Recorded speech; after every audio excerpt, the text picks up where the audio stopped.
l'invité de Béatrice Rulle ce matin, 6 minutes avec Cyril Hélène. Il est conseiller national PLR concernant cette votation pour la 13e rente AVS. Béatrice. Bonjour Cyril Hélène. Bonjour. Merci d'être sur Radio Lac ce matin. Près de 200 000 personnes retraitées vivent avec un revenu inférieur au seuil de pauvreté en Suisse et environ 100 000 autres se situent à la limite.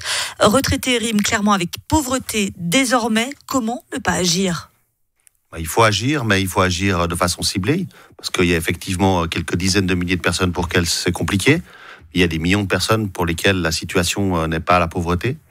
Et distribuer une rente supplémentaire à tout le monde, des gens qui sont à l'étranger, des gens qui n'en ont pas besoin, des gens qui sont largement fortunés, la situation est qu'on dépense beaucoup, finalement, pour un public mal ciblé. Justement, on en parlait hier avec Christian D'Andrès, conseiller national socialiste. Voilà ce qu'il disait sur la question. Le système, effectivement, de l'universalité des retraites. Ils n'ont pas besoin. Mais évidemment, mais comme, effectivement, des personnes très riches n'ont pas besoin de l'école non plus universelle, on ne va pas dire on va supprimer l'école universelle parce que Blorer en a pas besoin. C'est ça, cette dynamique sociale. Mais Blorer contribue, et il contribue fortement, effectivement, au financement de ces rentes, et on doit avoir ce système précisément parce qu'il faut de l'argent pour les financer, pour la classe moyenne, pour les revenus, pour les personnes des classes populaires.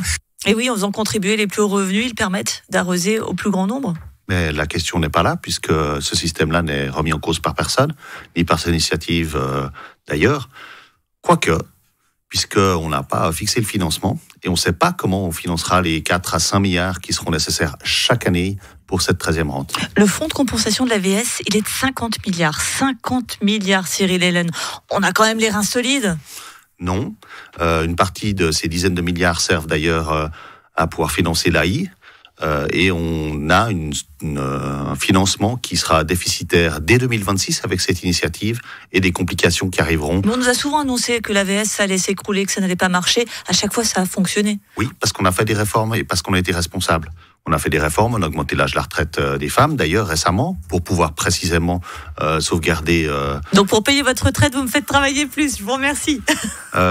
Puis vous devrez travailler encore plus, probablement jusqu'à 67 ou 68 ans pour payer la 13e rente. Je suis ravie de vous inviter ce matin. Je suis désolé, mais il faudra quand même que quelqu'un paye. Donc, il n'y a pas 36 solutions. C'est soit vous travaillerez plus longtemps encore avec cette 13e rente, soit on augmentera vos cotisations, donc on baissera votre salaire, soit on augmentera les prix. On estime à peu près 1 point de TVA et 1% sur les cotisations salariales. Donc, soit vous baisserez votre salaire d'1%, soit vous augmenterez les prix d'1%. On a vu ce que ça a donné avec une inflation à 2%. La situation est pas anodine. Alors, l'augmentation des cotisations, vous dites 1%, certains disent 0,4% pour le financer. C'est ce qui est on parle de 2 chiffre. fois 0,4% pour la cotisation et puis 1% de TVA. 0,4% pour l'employeur et 0,4% pour l'employé. Alors, avec un revenu moyen, ça fait à peu près 20 francs de cotisation en plus par mois pour en recevoir 6 à 7 fois plus une fois à la retraite. Moi, je vous dis que je veux bien cotiser 0,4% plus si je gagne 6 ou 7 fois plus à la retraite. Alors, vous avez oublié qu'on paye 2 fois. Parce que si l'employeur paye, il paye aussi, et il paye aussi sur la base de votre salaire, et c'est du salaire que vous n'avez pas. Un employeur, il raisonne en salaire brut, il raisonne pas en salaire net. 20 francs de cotisation, ça va pas mettre à mal mon employeur. Ça en fait déjà si. C'est pas que ça le met à mal, c'est simplement qu'il répercutera sur votre salaire. Donc c'est pas 20 francs, ce sera probablement 2 fois 30, ce sera 60, et puis ensuite. Donc si j'en touche 180, je vous dis, je veux bien. Très bien, vous voulez bien. Non, ce que je veux dire, c'est que ça vaut le coup. On n'est pas perdant dans ce calcul-là. Vous allez cotiser beaucoup plus longtemps avec ces 60 francs pour toucher moins longtemps ces 180, mais c'est votre choix par rapport à votre salaire moyen. C'est un choix qu'on peut faire. C'est d'ailleurs un choix que vous pouvez faire au 3e pilier. C'est un choix que vous pouvez faire en 2e pilier. Il n'y a pas de souci avec ça. Mais à un moment donné, il y a beaucoup de perdants, il y a aussi beaucoup de gagnants, effectivement. Il y a le salaire moyen, il y a aussi d'autres salaires, d'autres petits revenus. Et c'est une situation qui est compliquée. Si vous faites un autre calcul, c'est aussi 1000 francs par actif et par année. Alors effectivement, 1000 francs par actif et par année, c'est un petit peu moins que la 13e rente. Mais à un moment donné, c'est pas la même période, pas la même durée, avec des perspectives qui sont différentes. Quand on regarde actuellement comment fonctionnent nos retraites, on a l'AVS et on a maintenant quasiment pour tout le monde le 2e pilier. Les rentes de ce 2e pilier sont vraiment en baisse. Un retraité touche 47% de ce qu'il avait en étant actif désormais. C'était 57% il y a quelques années. On voit bien que là, il y a un problème aussi et que l'AVS, par contre, fonctionne très bien et que c'est sur elle qu'on peut agir. Alors, on peut agir pour autant qu'on le finance. C'est toujours le même problème. On peut aussi agir sur le 2e pilier. Il n'y a pas de problème. On peut augmenter la cotisation 2e pilier, puis vous aurez 30 qui sera différente.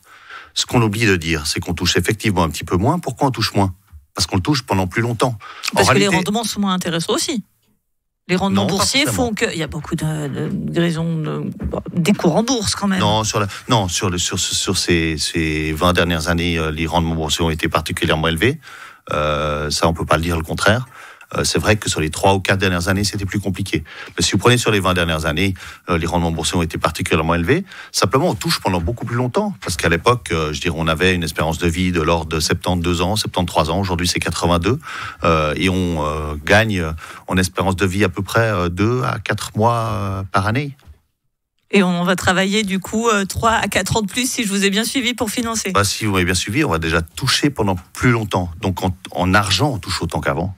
Simplement, on le répartit sur une plus grande période. Cyril Hélène, conseiller national PLR, qui m'a donné plein de bonnes nouvelles. Je vous remercie d'avoir été sur Radio Lac ce matin.